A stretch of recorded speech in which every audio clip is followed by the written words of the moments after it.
Naquela madrugada silenciosa, o detetive Lucas Ferraz recebeu o tipo de mensagem que faz o mundo girar mais devagar.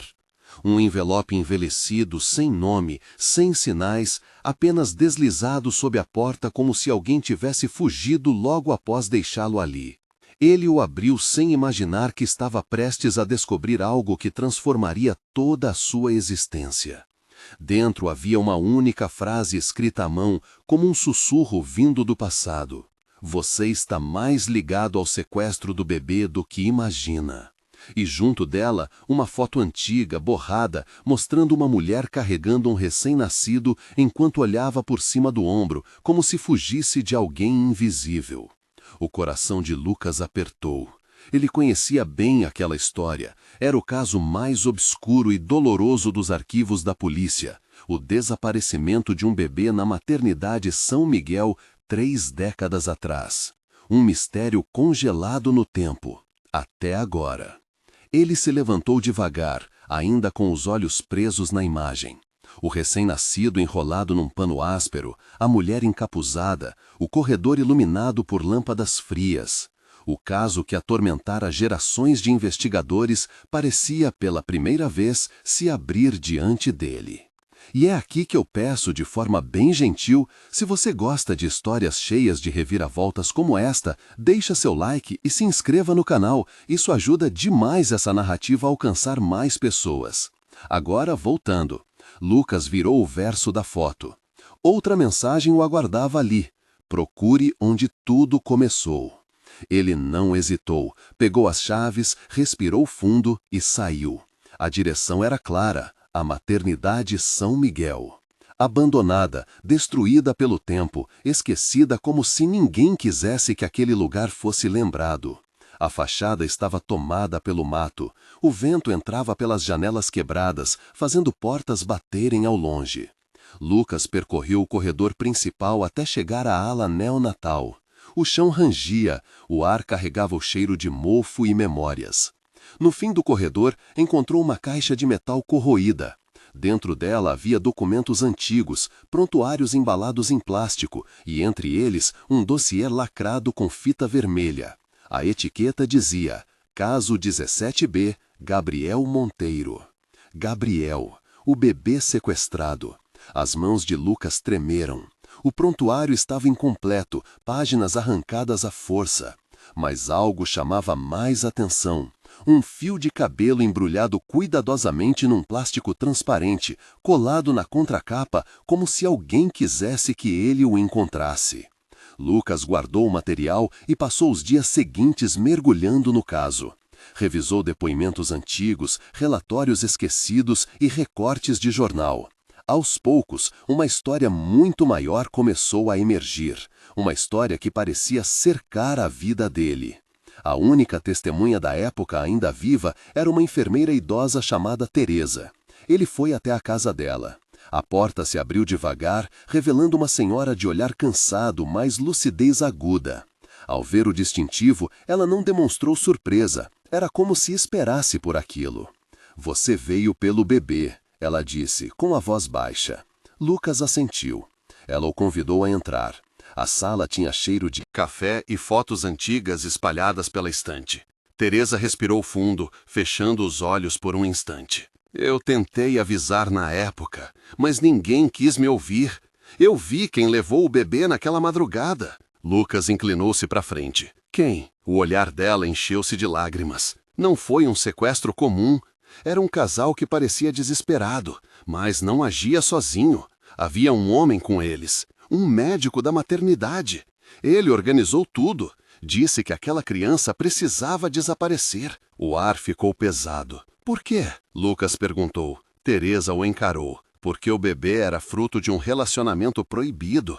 Uma união que colocava em risco acordos entre famílias poderosas. Aquela criança não poderia existir, segundo eles. Lucas sentiu a espinha gelar. Quem era esse médico? As mãos dela apertaram o braço da cadeira com força. Doutor Álvaro Ferraz. A alma de Lucas parecia ter sido arrancada do corpo. Ferraz, o sobrenome dele. Teresa percebeu a expressão dele mudar. Tapou a boca com as mãos, como se tivesse cometido um erro terrível. Meu filho, você não sabia. Lucas levantou-se, cambaleando. O chão parecia flutuar. Ele era seu pai, não era? Ela completou. Lucas saiu da casa sem conseguir responder. Dirigiu sem rumo, com a cabeça rodando. Seu pai, morto quando ele tinha 12 anos.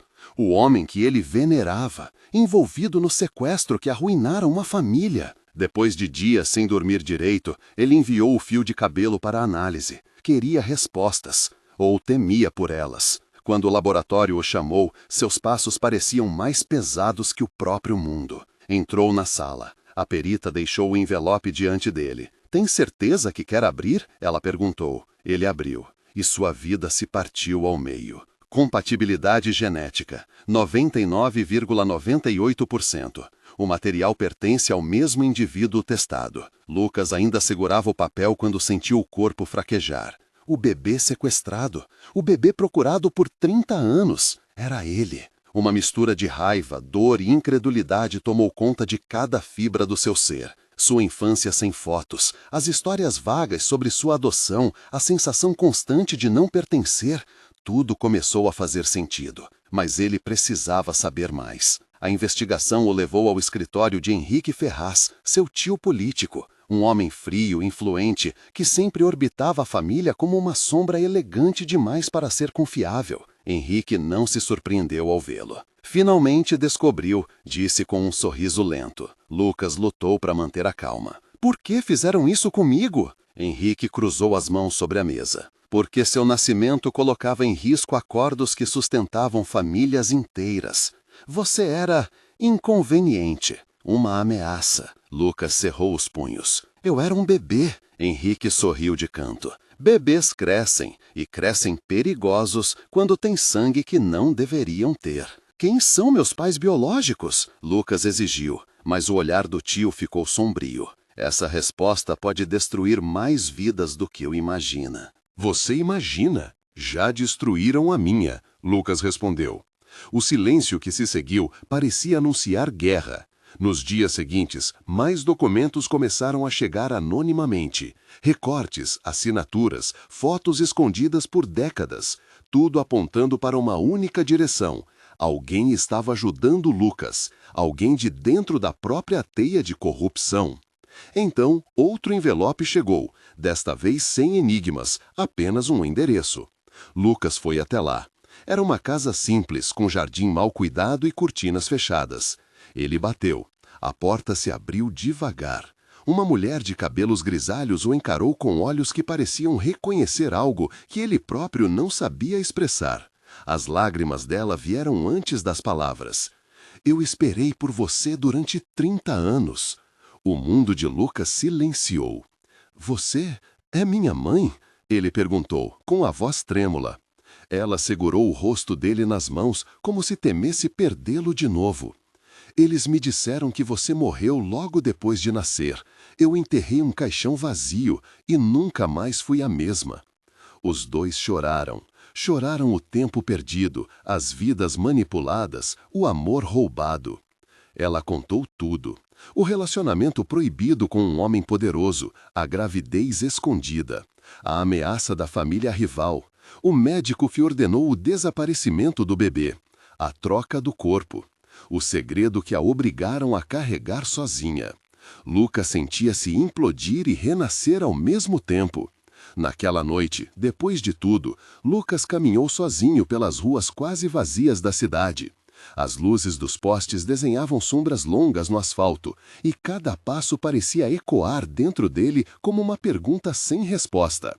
Ele tinha encontrado sua mãe, tinha descoberto a mentira, tinha visto o rosto de quem arquitetou seu desaparecimento, mas, acima de tudo, tinha visto a si mesmo pela primeira vez. A verdade pesava, mas não machucava como antes.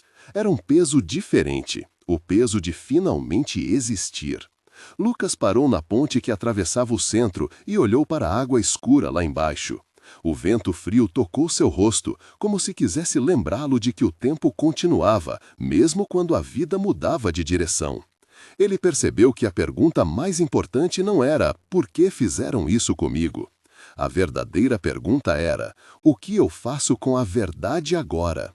Não dava para mudar o passado, não dava para recuperar os anos perdidos, não dava para exigir explicações de quem já não estava mais aqui. Mas dava para escolher o que viria depois. Lucas respirou fundo e fechou os olhos por um instante. Percebeu que não era definido pelo crime que o tirou do berço, nem pelo sobrenome que carregou sem saber, nem pela ausência que marcou sua infância. Ele era definido pelo que faria daquele momento em diante. Quando abriu os olhos, sentiu algo diferente. Não paz, isso ainda levaria tempo, mas clareza. Virou-se e começou a caminhar de volta. Não como o detetive que investigou um sequestro de 30 anos, e não como a vítima que descobriram tarde demais, mas como alguém que finalmente entendeu que a verdade pode machucar, mas também pode libertar. E é aqui que eu deixo uma reflexão para você que está assistindo. Quantas verdades da nossa própria vida ainda não tivemos coragem de encarar? E quantas delas poderiam mudar completamente quem acreditamos ser? Comenta aqui embaixo. Você acha que toda verdade deve ser revelada ou existem verdades que podem destruir mais do que curar? Estou curioso para saber a sua visão.